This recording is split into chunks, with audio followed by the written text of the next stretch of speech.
네, 여러분 안녕하십니까? 계속해서 뉴스데스크 제주입니다. 윤석열 국민의힘 대선 후보가 오늘 제주를 찾았습니다. 윤 후보는 대통령이 되면 4.3 추념식에 참석하겠다고 약속했고 해저터널보다 제2공항 건설이 먼저라고 강조했습니다. 송원일 기자가 보도합니다. 제주 방문 첫 일정으로 4.3 평화공원을 찾은 윤석열 후보는 대통령에 당선되면 4.3 추념식에 참석하겠다고 밝혔습니다. 또 4.3 희생자에 대한 합당한 보상도 약속했습니다. 유족에 대한 보상 문제는 합당하게 보상이 이루어지도록 제가 차기 정부를 맡게 되면 최대한 노력하겠습니다. 지지자들의 환호 속에 서귀포 강정 크루즈 터미널을 방문한 윤석열 후보는 강정마을을 통합과 평화의 상징으로 바꾸겠다며 정부의 지원을 약속했습니다. 세계 최고의 민군 복합형 관광 미항으로 태어날 수 있도록 최선을 다하겠습니다. 국민 통합은 이제부터 여기 강정마을부터가 시작입니다. 강정마을 회화의 간담회에서 윤 후보는 주민들의 고통을 위로하고 마을 공동체 회복 사업에 대한 지원을 공약에 포함시키겠다고 밝혔습니다. 이어 열린 기자간담회에서 윤 후보는 제2공항과 해저터널 관련 질의에 제2공항 건설이 먼저라고 강조했습니다. 공항 건립을 먼저 하고 또 제주에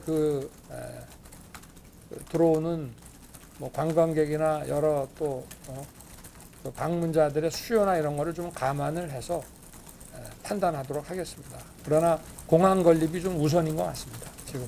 환경보전기여금 도입에 대해서는 환경 문제 유발 행위에 부담하는 것은 모르겠지만 관광객들에게 얼마씩 걷는 인두세 방식은 불합리하다는 입장을 밝혔습니다. 윤석열 후보는 제주 지역 선대위 필승 결의대회에 참석한 뒤 제주 동문시장을 찾아 지지를 호소했습니다. MBC 뉴스 송원일입니다. 더불어민주당 이재명 후보 제주 선거대책위원회는 제주도 전역을 순회하는 민생 대장정을 구좌 지역에서 시작했습니다. 민주당은 당근 가격 폭락으로 어려움을 겪고 있는 농민들과 간담회를 갖고 수급 안정을 위한 추경 예산을 확보하고 근본적인 대책도 만들겠다고 밝혔습니다. 제주 지역에서는 어제 코로나19 확진자 251명이 발생해 역대 최고치를 또다시 경신했습니다. 도내 확진자 접촉이 130명, 타시도 확진자 접촉 37명, 타 지역 방문이 18명이었고 서귀포시 어린이집 집단 감염은 22명으로 늘었습니다. 오늘도 오후 5시까지 확진자 212명이 발생했고 최근 일주일간 확진자는 983명으로 지난주보다 659명이 늘었습니다. 제주 산지에 대설주의보가 내려진 가운데 한라산 사제비동산에 5.8cm, 가시리에 3.1cm의 눈이 쌓였습니다. 오늘 오전에는 한라산 1100도로와 516도로 등에서 차량 운행이 통제됐고 자치경찰단이 전국 최초로 순찰자의 제설제 살포기를 장착해 제설 작업을 벌이기도 했습니다. 산지에는 내일 새벽까지 눈이 오면서 빙판길이 예상되고 해안 지역에도 내일 오전까지 눈이 날리는 곳이 있겠습니다. 어젯밤 11시쯤 서귀포시 남원읍의 한 과수원 창고에서 불이 나 창고 3.3제곱미터와 옆에 있던 비닐하우스 일부를 태워 소방서 추산 820여만 원의 재산 피해가 났습니다.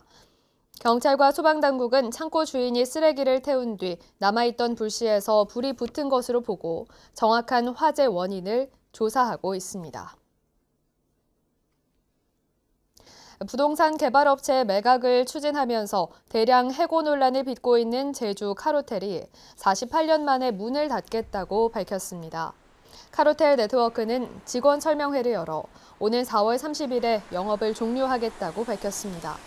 호텔 측은 경영 악화로 매각을 결정했지만 고용 승계 방안을 마련 중이라고 밝혔는데 카로텔에는 현재 380명이 근무하고 있습니다.